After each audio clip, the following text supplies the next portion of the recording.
안녕하세요. 반년 전 파혼한 30대 초반 스튜어디스입니다. 파혼도 이별이긴 하지만 왠지 그냥 연인의 헤어짐과는 다른 느낌이라 후유증이 참 오래 가는 것 같아요. 그래도 그지 같은 집안과 엮여 불행하게 살지 않게 되어 얼마나 다행인지 몰라요. 이혼하게 된 계기는 예비 신호의 행동이지만 어떻게 보면 남친 때문이기도 해요. 결국 똑같은 남매라 저도 정이 떨어졌거든요. 전 남친과 저는 아는 사람 소개로 만나 2년 정도 연애한 사이였습니다. 남친은 은행원이었고 저보다 나이가 5살 많아서 빨리 결혼하고 싶어 했습니다. 저희 집이나 남친 집이나 비슷비슷했고 어찌 보면 평범했어요. 양가 부모님들 건강하게 두 분 잘 지내시고 저는 위로 오빠 1명, 남친은 위로 누나가 1명 있었습니다. 두 집안 다 경기도에서 살고 계시고 자식들만 따로 서울에서 독립해 살고 있는 상태였어요. 저도 스튜어디스라 연봉 나쁘지 않고 남친도 1금융권 은행 다니는 사람이라 직업 좋고 학벌 좋았습니다. 이래저래 서로에게 찰떡 같은 인연이라 생각했고 그래서 더 끌렸던 것 같아요. 그렇게 자연스럽게 결혼까지 이야기가 나온 거죠. 양가에서 5천만 원씩 도움 주시기로 했고 남친이 가전 가구까지 해오기로 했어요.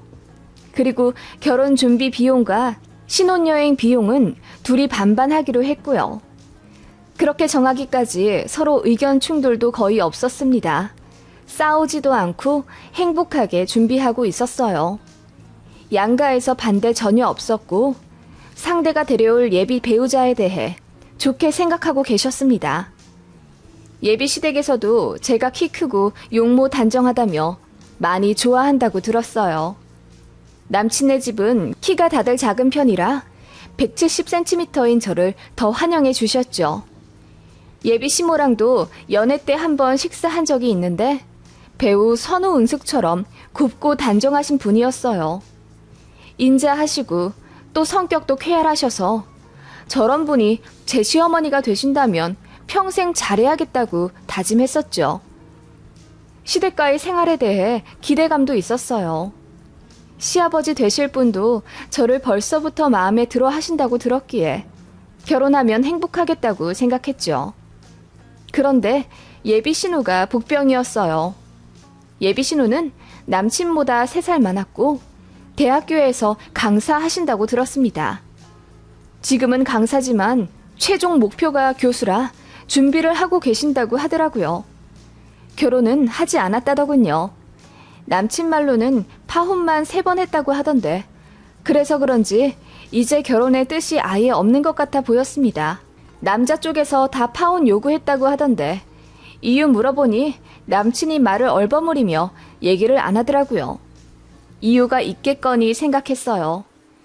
아무튼 서로의 결혼에 대해 뜻 맞출 것 다 맞추고 양가의 인사도 다 드린 상태였어요. 저희 오빠는 결혼하고 아이 2 낳아 서울에서 살고 있는데 오빠네 집에 가서 식사도 한번 했죠. 그리고 저도 예비 신우와 자리를 한번 마련해달라고 남친에게 요구했는데 남친이 이상하게 자기 누나랑 약속을 안 만들고 자꾸 피하는 느낌이었어요. 누나가 바쁘다, 누나가 아프다 자꾸 반복하면서 어차피 나중에 가족 되면 마주칠 사람인데 미리 만날 필요가 뭐 있냐고 하더군요. 그 말도 맞는 것 같더라고요. 남친은 누나랑 자주 안 만난다고 해서 뭐 결혼 생활에 크게 영향이 있는 사람은 아닌가 보다 생각을 했죠. 그런데 아니더라고요. 사건의 시작은 예물예단이었어요.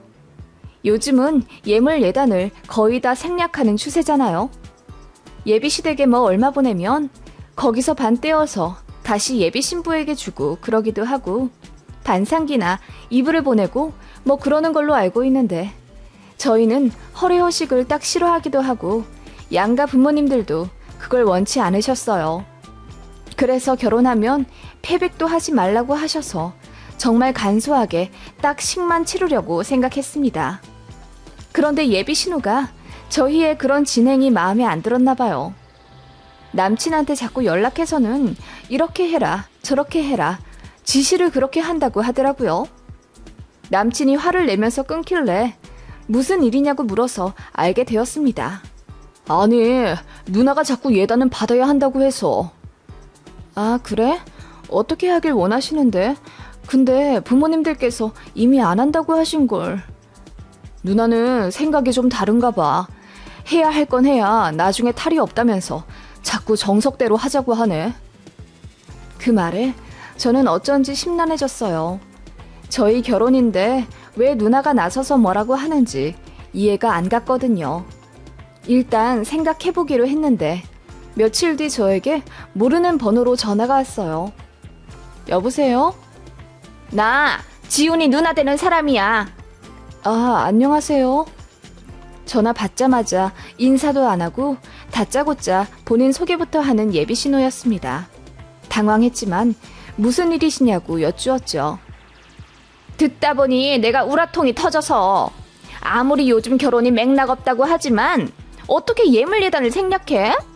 우리 엄마가 물러 터진 건 알았지만 너희 엄마도 그러시면 안 되지.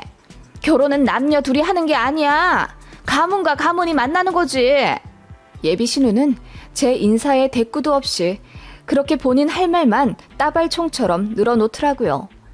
제가 당황해서 아무 말 못하자 예비 신우는 저더러 제대로 알아들었으면 지금부터라도 예물 예단 똑바로 알아보고 정한 다음에 본인한테 확인 전화 하라면서 끊더라고요.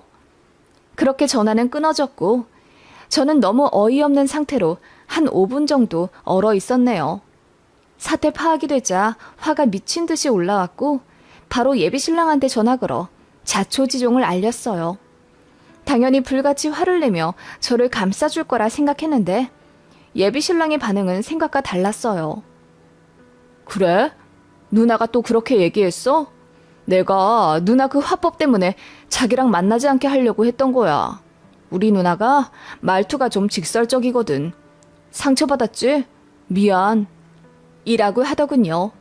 미안하다고 하긴 하는데 그 포인트가 묘했어요. 저는 예비 신호의 무례함 때문에 화가 난 건데 예비 신랑은 본인 누나 말투가 세다는 것만 강조하며 사과하더라고요. 아니, 아직 결혼하지도 않았는데 예비 올케의 엄마를 너희 엄마라고 지칭하는 건 또 무슨 예의야? 그리고 인사도 안 하고 다짜고짜 할 말부터 소리치듯 하는데 내가 얼마나 당황했는데. 그건 그렇고 왜 누나가 우리 결혼에 이렇게 총대 메고 간섭하시는지 난 이해가 안 가. 결혼하는 건 우리고 또 간섭하실 거면 양가 부모님들이 하셔야지. 제 말에 예비 신랑이 고개를 끄덕이더니 그것도 맞는 말이라고 하더군요. 사실 누나가 전부터 저희 결혼에 감나라 배나라 했었지만 본인이 중간 역할 잘 해야 한다고 생각해서 다 차단한 거였다네요. 어느 정도는 본인 누나의 말도 맞다고 생각했지만 저를 위해서 한 번도 이야기하지 않았다고 하더군요. 그러면서 계속 미안하다고 사과를 하는데 저는 그게 사과 같지가 않았어요. 일단 예비 신호 때문에 너무너무 불쾌했었거든요. 그런데 그 다음 날인가 모르는 번호로 전화가 왔어요. 그래서 여보세요 하고 받았는데 상대방이 소리를 벼락같이 치는 거예요. 너 내 번호 저장 안 했니? 내가 누군지도 모르고 전화 받은 거야? 그제서야 그 번호가 예비 신호의 번호라는 것을 알게 되었습니다. 그래서 몰랐다고 하자 예비 신호가 혀를 끌끌 차더군요. 하나를 보면 열을 안다고 하던데 이렇게 맹하게 굴어서 며느리 노릇 제대로 하겠어? 어떻게 됐어? 예물 예단 다 정했어? 저를 아랫사람 몰아붙이듯 하는 예비 신호의 말에 저는 당황해 아무 말도 하지 못하다가 결국 입을 떼어 예비 신랑과 얘기 중이라고 했죠. 그랬더니 또 화를 내더라고요. 아직도 못 정하면 어떡해. 예식장 정해지기 전에는 다 확실히 해둬야 할 것 아냐. 그럼 내가 정해줄게. 예물은 니들 알아서 사정껏 하고 예단은 1,000만 원 정도로 하자. 우리 집 이불은 필요 없으니까 반상기랑 은수저 해와. 그리고 남은 건 현금으로 갖고 오고 꽃 예쁘게 말려 눌러서 편지 써오는 것도 잊지 마. 알겠어? 예비 신우는 그 말을 하고 전화를 끊어버리더군요. 저는 이번에는 이렇게 당하기 싫어서 바로 다시 전화를 걸었습니다. 아니, 그렇게 하실 말씀만 다 하고 전화를 끊어버리시면 제가 너무 당황스럽네요. 일단 저는 이 문제는 양가 부모님들이랑 상의해야 한다고 생각하고요. 형님께서 의견이 있으신 건 참고 정도만 할게요. 전 그대로는 절대로 못하겠어요. 그리고 이렇게 다짜고짜 저에게 이래라 저래라 하시면 저도 너무 불쾌하거든요. 저도 할 말은 하는 편이라 이번엔 참지 않고 해버렸습니다. 그랬더니 예비 신우가 전화기 너머로 깔깔 웃더니 이러더군요. 우리 엄마가 순하고 물러 터져서 나까지 그럴 거라고 생각했나 보네? 집안에 악역 하나쯤은 있어야 잘 돌아간다는 거 몰라? 너 우리 집 만만하게 봤나 본데 절대 그렇게 안 되지. 요즘 며느리들 자기 입속만 챙기고 시댁 우습게 보면서 도리 제대로 안 한다고 하던데 너도 그렇게 하려고 시동 거나 보네? 내가 있는 한 절대로 그렇게는 안 되지. 그렇게 말씀하시면 저는 너무 억울하죠. 제가 이 결혼해서 무슨 입속을 챙겼다고 그러세요? 양가에서 5천만 원씩 받고 결혼이랑 신행 비용도 반반 각출해서 하는데요. 내가 얘기 못 들었는 줄 알아? 어떻게 그 얘기만 쏙 빼놓고 이야기하냐? 내 동생이 가전 가구 채우기로 했잖아. 그 돈만 거의 2,500만 원 된다고 하던데 그건 돈이 아니야? 남자 쪽 돈은 돈이 아니라 휴지 조각이니? 그제야 예비 신우가 화가 난 이유를 알았습니다. 남친이 가전 가구 채운다는 게 마음에 안 드는 것 같았어요. 그게 기분 나빠할 거리가 되나요? 저는 이해가 안 가더라고요. 예비 신랑은 저보다 나이가 5살이나 많은 데다 사회생활도 더 일찍 해서 저보다 돈도 많이 모았습니다. 그리고 결혼하자고 재촉한 건 예비 신랑이었고 저는 돈 좀 더 모은 다음에 하고 싶었어요. 그럼에도 불구하고 있는 돈 다 끌어와 진행하는 결혼이었고요. 그래서 그렇게 얘기를 했더니 예비 신우는 요즘같이 어려운 시기에 어떻게 남자가 더 해오는 거냐며 저더러 속물이라고 하더군요. 그러더니 이러는 거예요. 스튜어디스라 그런가? 역시 얼굴 믿고 이기적으로 행동한다. 내 동생도 어디 가서 꿀리지 않아. 너랑 헤어져도 만날 여자 줄 서 있다고. 그 말에 저는 너무 화가 났어요. 승무원이 뭐 어때서요? 지금 직업 비하하시는 거예요? 지훈 씨 누나 되시는 분이라 제가 많이 참았는데요. 저는 이렇게까지 무례한 사람 밖에서 만나면 말도 같이 안 섞어요. 라고 했더니 예비 신우가 난리를 치더라고요. 그러거나 말거나 전화를 끊었습니다.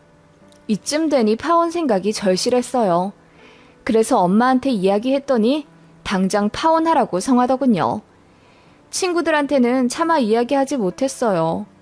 결혼 준비에 행복해하는 모습만 보였는데 갑자기 이런 얘기 꺼내며 나 힘들다 토로하는 게 어쩐지 창피했거든요.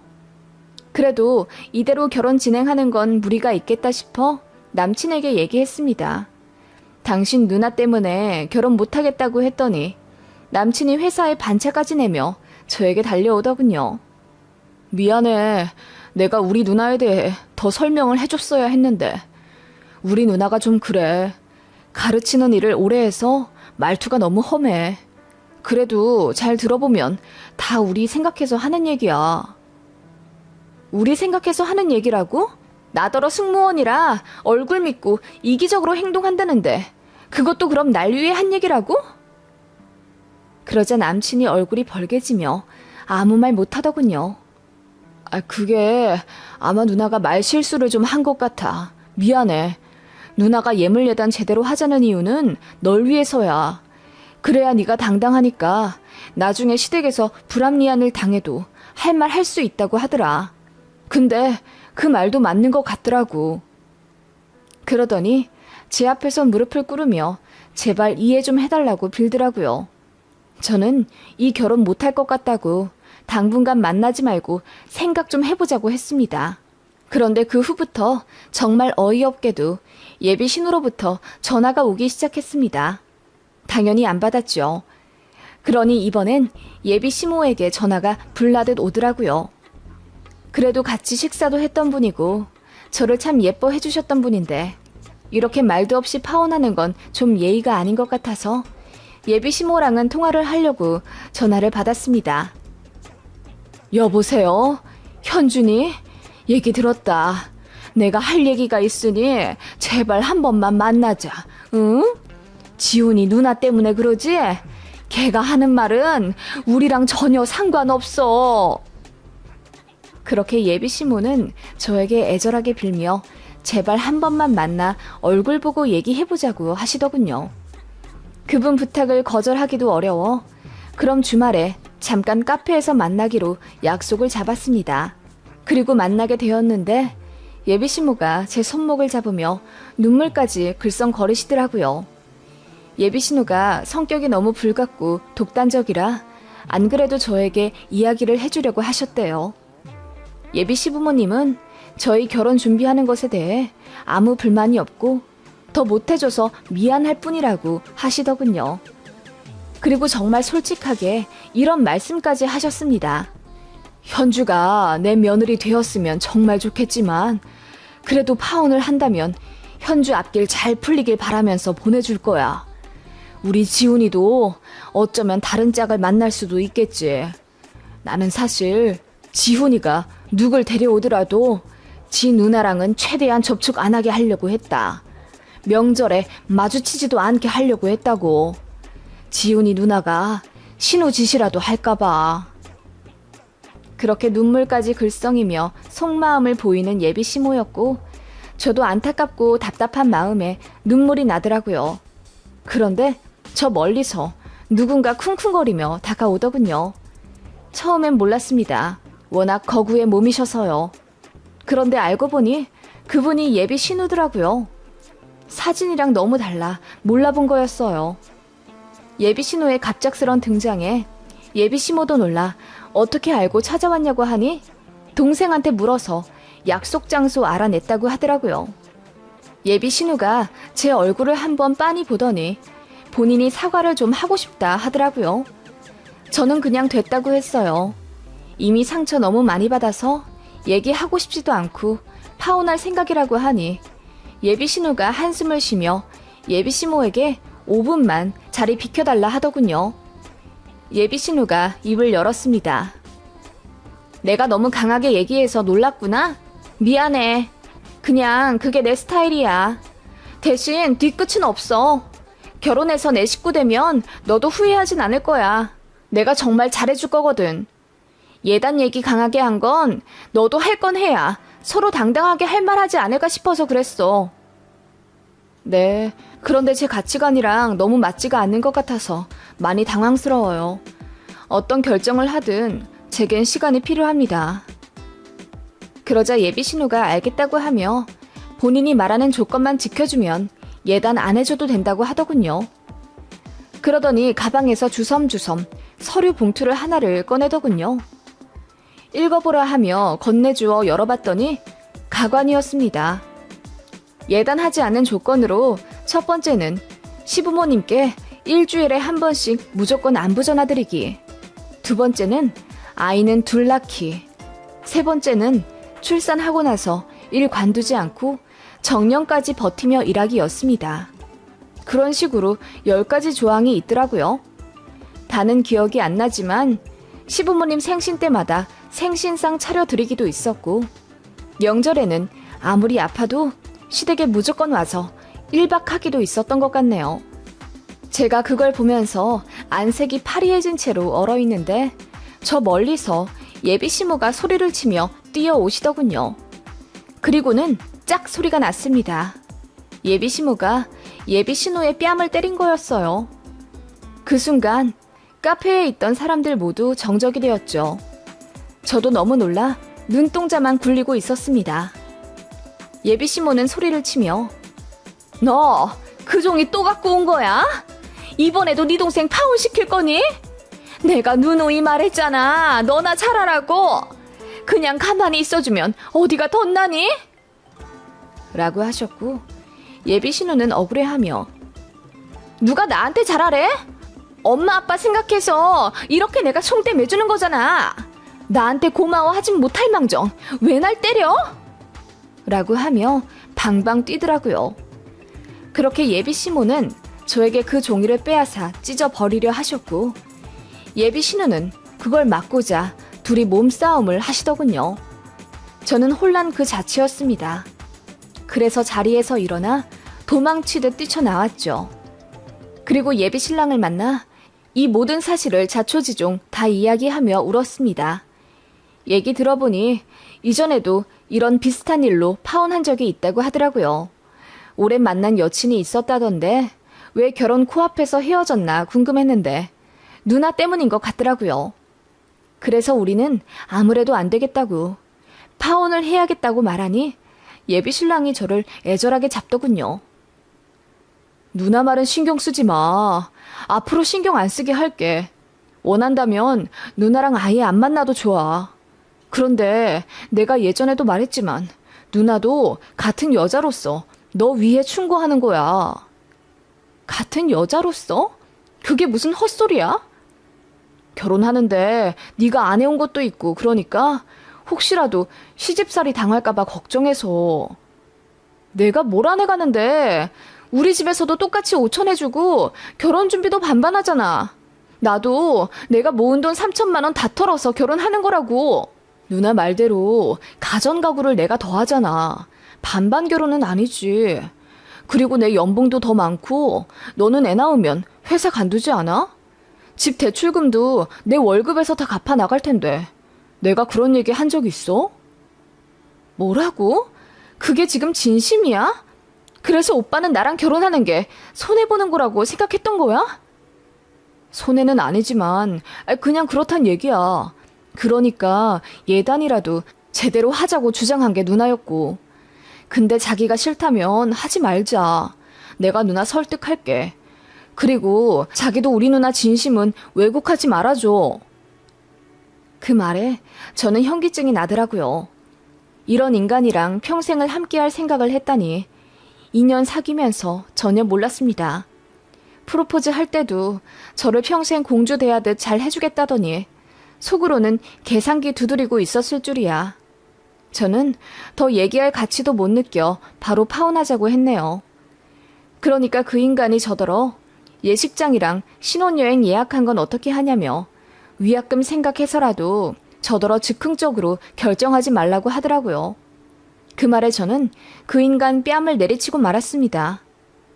네가 알아서 해. 정신 제대로 못 차리고 사는 벌금이라고 생각해. 정 그렇게 아까우면 네 누나한테 가서 갚아달라고 하든지. 라고 했더니 그 인간 벙찐 얼굴로 저를 쳐다보더군요. 그리고 나서 1-2달을 저에게 매달리더군요. 떼어내느라 혼났습니다. 정말 황당하죠? 지금 생각해보면 예비 신우도 그렇지만 전 남친이 더 문제였어요.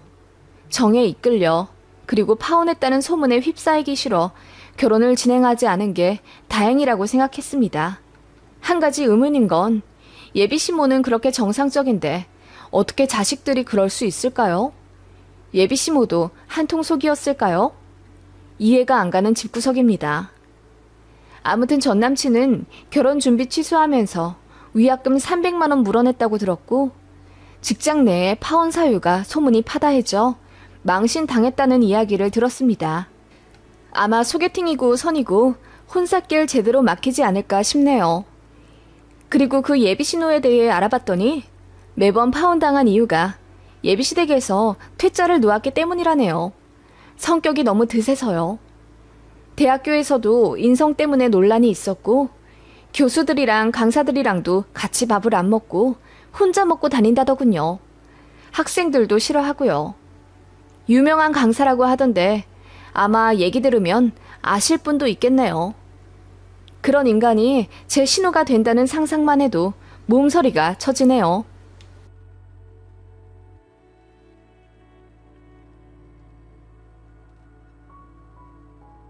안녕하세요.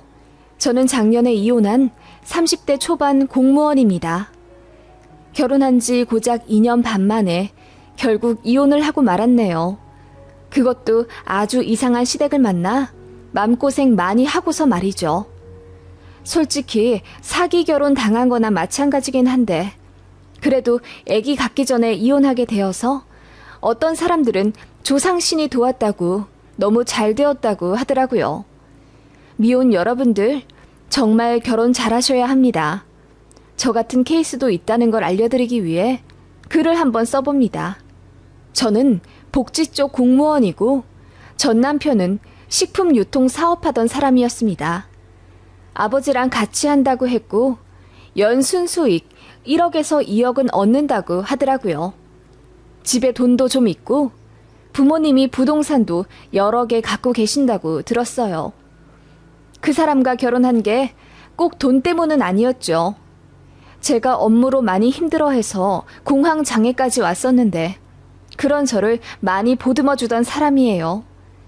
연애 2년 하면서 단 한 번도 저에게 실망 준 적 없고 정말 자상했던 사람이라 이런 사람이면 믿고 노후를 함께해도 되겠다 싶어 결혼한 겁니다. 시부모님도 참 괜찮으신 분들이었어요. 아들 결혼하는데 집 해주는 게 당연하다며 경기도 신도시 아파트 하나 마련해 주셨습니다. 공동 명의도 남편 명의도 아닌 어머님이 갖고 계시던 아파트 중 하나를 내어주신 거지만 정말 감사했어요. 요즘같이 집값 비싸 결혼 문턱에서 좌절하는 시대에 보금자리 마련한다는 게 쉬운 일이 아니잖아요. 예물 예단 문제로 조금 삐그덕하긴 했지만 그건 다른 것에 비해 문제 될 것도 아니라 그냥 넘어가겠습니다. 아무튼 크게 문제 삼을 것 없는 시댁이었죠. 그래서 저도 잘하고 싶었습니다. 시댁이랑 저희 신혼집이랑 차로 40분 정도 거리였기에 1, 2주에 한 번 정도 가서 식사하고 오고 그랬어요. 제가 직접 음식해 시부모님 초대하기도 했고요. 제가 좀 살가운 성격이라 어른들한테 잘하는 편이에요. 그래서 시부모님도 저보고 진주 같은 며느리라고 표현하시며 좋아하셨습니다. 남편도 그런 저에게 고맙다고 했고 결혼 6개월 차까지는 정말 행복했어요. 불행이 스며들기 시작한 건 돈 문제가 불거지면서부터였습니다. 저희 신혼집이 어머님 명의 아파트였어요. 그런데 저희 결혼하고 7개월쯤 되었을 무렵 어머님이 갑자기 그 아파트를 좀 팔아야겠다고 하시더라고요. 남편이 놀라서 왜 그러냐 물으니 네 아빠 이번에 천안에다 사업 벌린 게 잘 안 된 모양이야. 급한 불만 좀 꺼야 해서 그러니 아파트를 팔아야겠다. 니들은 그냥 그 집에 계속 살면 돼. 매매해서 전세로 바꿀 건데 내가 부동산에 잘 얘기해 둘게. 라고 어머님이 말씀하시더군요. 좀 놀랐지만 어머님이 워낙 태연하게 말씀하시길래 저는 호들갑 떨 수도 없었어요. 그렇게 저희 신혼집 집주인이 어머님에서 다른 사람으로 바뀌었죠. 아는 사람한테 판 거라서 저희 부부 사정 잘 이해해 줄 거니 갑자기 이사 갈 일은 없을 거라고 어머님이 호언장담 하셨습니다. 그런데 계약자가 바뀌자마자 집주인이 저희더러 나가라고 하더라고요. 실거주 할 거라면서요. 저희는 이미 돈 3천만 원 들여 인테리어 싹 바꾸고 살고 있던 상황인데 너무 어이가 없었죠. 그래서 어머님께 어떻게 해야 할지 여쭤보았죠. 그런데 처음과 다르게 어머님이 저에게 화를 내며 나가라고 하면 나가야지 뭐. 공짜 집에서 그만큼 잘 살았으면 된 거지. 나더러 이제 뭐 어떻게 하라는 거야. 라고 하시더라고요. 어떻게 보면 맞는 말이기도 하죠. 어찌되었던 저희는 어머님 아파트에서 기생하며 살았던 거니까요. 그래도 오래오래 살 줄 알고 몇 천 들어 인테리어까지 싹 했는데 억울하잖아요. 게다가 그건 전부 제 돈이었어요. 그래서 어머님 보고 어떻게 해달라는 게 아니라 저희도 난감해서 미치고 팔짝 뛸 노릇이라고 하니 어머님이 한숨을 쉬며 아버님 사업이 잘 안 되고 있으니 저희가 이해할 수밖에 없다고 하시더군요.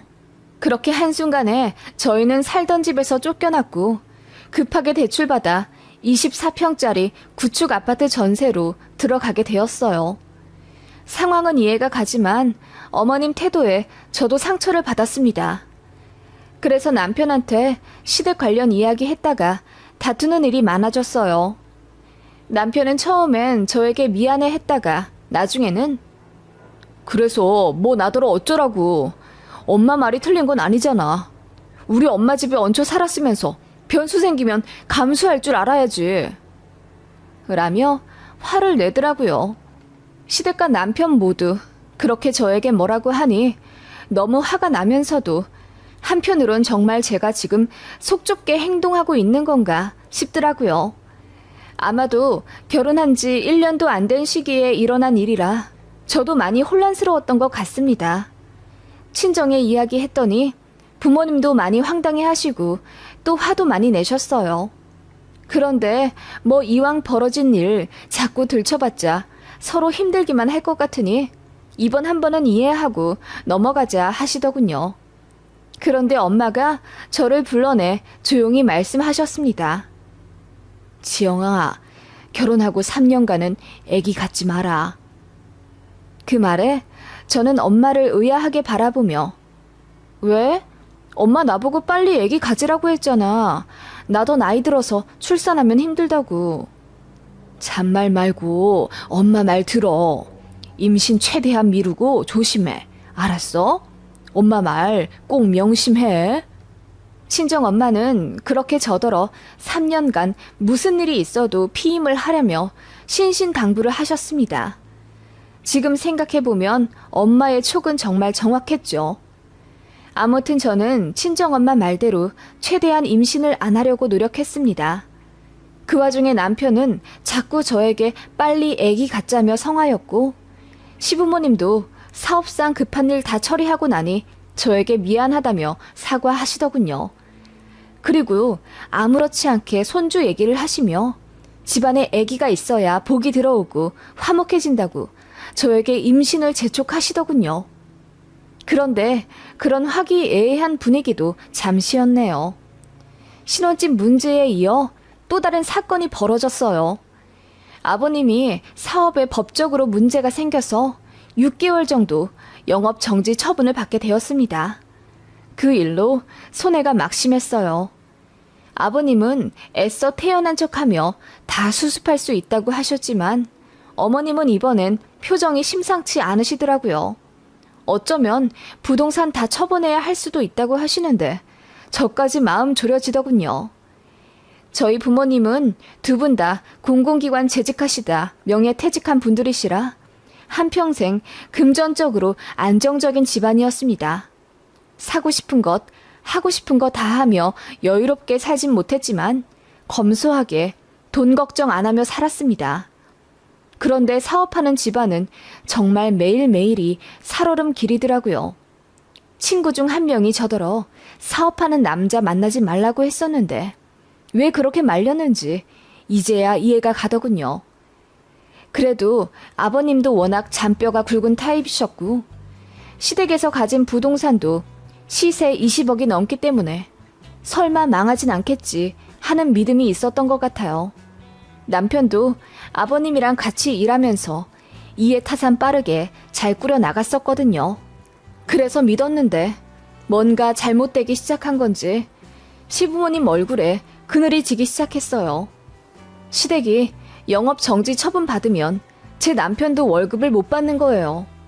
정말 난감해서 어떻게 해야 할지 모르겠더라고요. 그런데 남편이 먼저 저에게 이야기하더군요. 우리 당분간 집에 용돈 좀 드리자.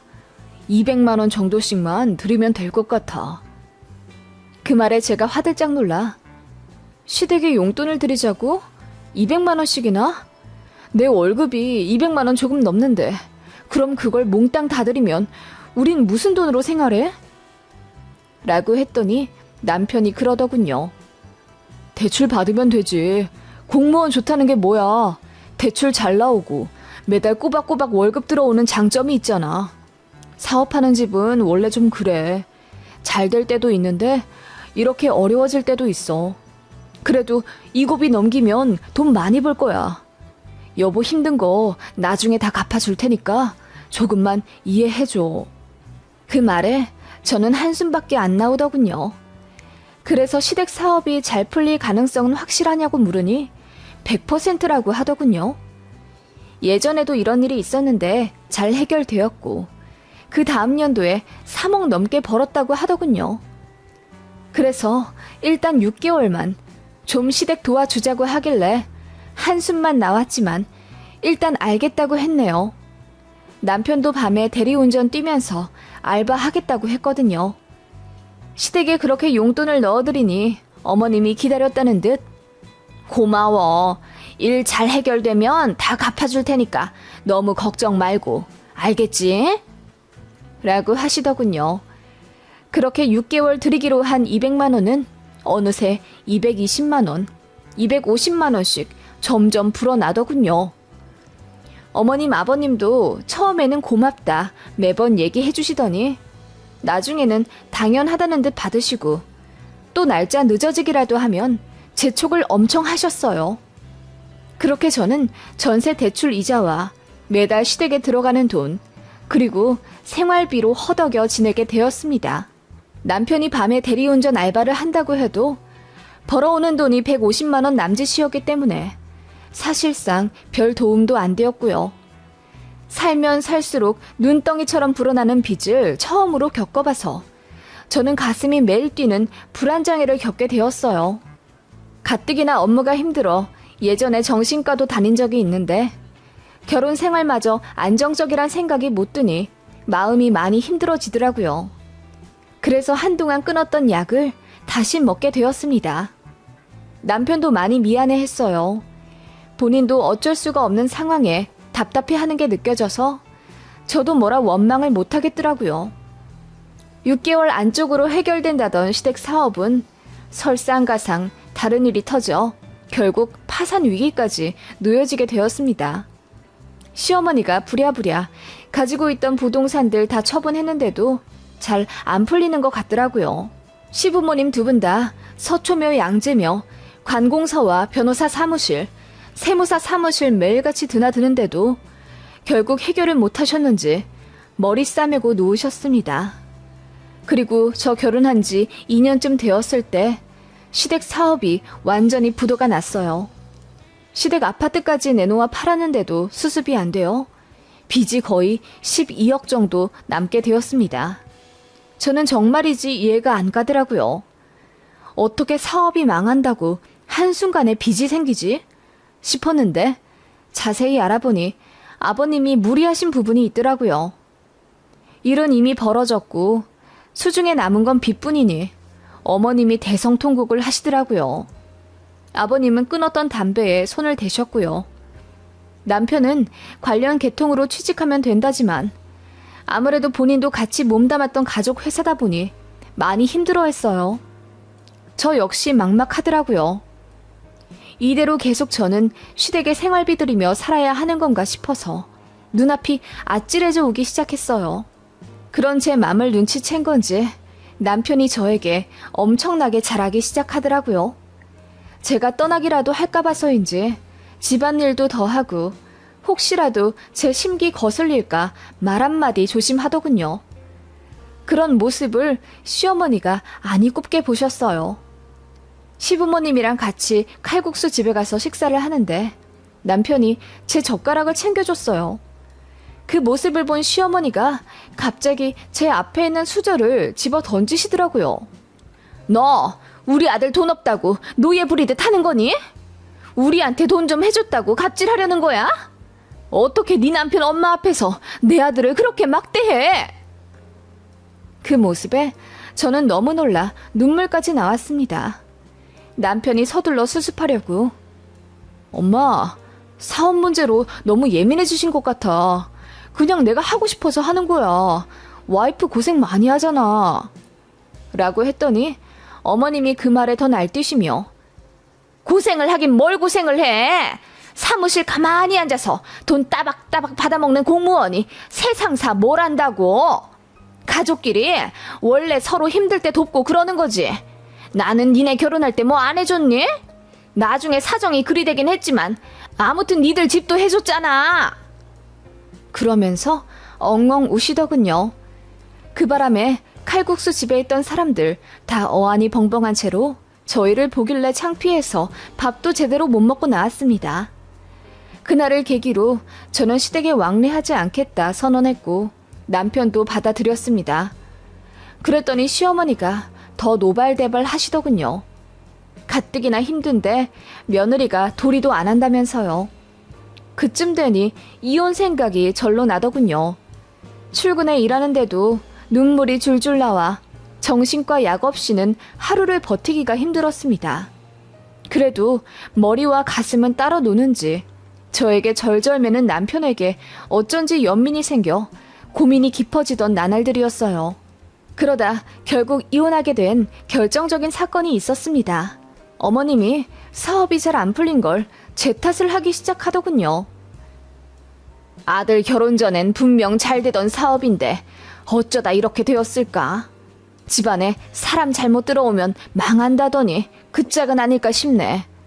너 태어난 시가 어떻게 되니? 내가 잘 아는 집에 가서 사주 좀 봐야겠다.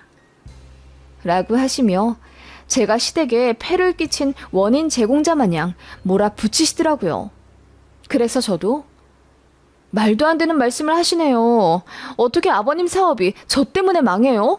이미 몇 년 전에 잘못 처리하신 일로 문제가 눈덩이처럼 불어나 이렇게 된 건데요. 어머님도 힘들어서 그러신다는 거 알지만 저 역시 마음이 너무 괴로워요. 라고 했더니 어머님이 아무 말 않고 저를 째려보시더군요. 그러더니 결국 어머님이 제 친정에 전화를 했나 보더라고요. 사부인, 나 지영이 시엠이 되는 사람입니다. 그동안 잘 계셨죠? 네, 사부인. 사업으로 힘들어 하신다고 들었습니다. 몸 건강히 잘 챙기세요.